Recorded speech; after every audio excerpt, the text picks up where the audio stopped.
ಹುಟ್ಟದವರೆಲ್ಲ ಲಗ್ನ ಆಗೇ ಆಗ್ತಾರೆ, ಎಲ್ಲರೂ ಲಗ್ನ ಆಗ್ತಾರೆ, ಎಲ್ಲರಿಗೂ 1, 2, 3, 4 ಮಕ್ಕಳಾಗ್ತವೆ. ಒಂದು ಸಣ್ಣ ಮನೆ ಇರ್ತದೆ, ಸಾಕಷ್ಟು ಸಂಪಾದನೆ ಮಾಡ್ತೀರಿ, ಒಂದು ದಿವಸ ಹೋಗ್ತೀವಿ. ಒಂದೇನರೇ ಆಗಬೇಕು, ಒಂದೇನರೇ ಮಾಡಬೇಕು ಈ ಜಗತ್ತಿನೊಳಗೆ.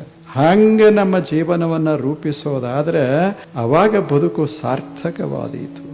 ಅಂಥ ಒಂದು ಅದ್ಭುತ ಕಾರ್ಯವನ್ನು ಇದೇ ವಯಸ್ಸಿನಲ್ಲಿ ಕನಸ ಕಾಣೋದು, ಆ ಕಾರ್ಯದ ಕನಸು ಮಾಡೋದು. ಏನು ಒಂದು ಜೀವನ ಇರ್ತದೆ, ಏನು 100 ವರ್ಷ ಬದುಕಿದ್ರು ಅಷ್ಟೇ ಅದ, 10-20 ವರ್ಷ ಬದುಕಿದ್ರು ಅಷ್ಟೇ ಇದೆ. ಮಸ್ತಾಗಿ ಒಂದು ಸುಂದರ ಕೆಲಸ ಮಾಡಿ ಬದುಕೋದದ ಈ ಜಗತ್ತಿನಲ್ಲಿ. ಹಂಗೆ ತಾವೆಲ್ಲ ಮನಸ್ಸ ಮಾಡೋದು.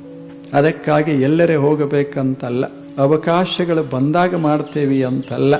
ನಮ್ಮ ಅವಕಾಶಗಳನ್ನು ನಾವೇ ಕಲ್ಪಿಸಿಕೊಳ್ಳೋದದ, ಅದ್ಭುತ ಕಾರ್ಯಗಳನ್ನು ಈ ಜಗತ್ತಿನಲ್ಲಿ ಮಾಡೋದದ.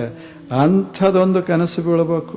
ಅಂಥ ಕನಸು ನಮಗೆ ಕನಸು ಎಂಥವು ಬೀಳ್ತಂದ್ರೆ ದೊಡ್ಡ ಮನೆ ಕಟ್ಟದಂಗೆ, ಆ ಬಳಿಕ ಮನೆ ಹೊರಗೆಲ್ಲ 4 ಕಾರುಗಳು ನಿಂತಂಗೆ ಇವಕ್ಕೆ ಕನಸುಗಳಂತಾರ. ಹೇಳಿ, ಅದೆಲ್ಲ ಜೀವನ ಅಂದ್ರೆ ಏನರೇ ಮಾಡೋದಲ್ಲ, ಏನಾದರೂ ವಿಶೇಷವಾದದ್ದನ್ನು ಮಾಡುವುದಕ್ಕೆ ಜೀವನ ಅಂತ ಕರೆದಾರ.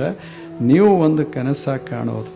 ಏನು ಕನಸ ಅಂದ್ರೆ ಅತ್ಯಂತ ಶುದ್ಧವಾದ ಜೀವನವನ್ನು ಸಾಗಿಸುವುದು.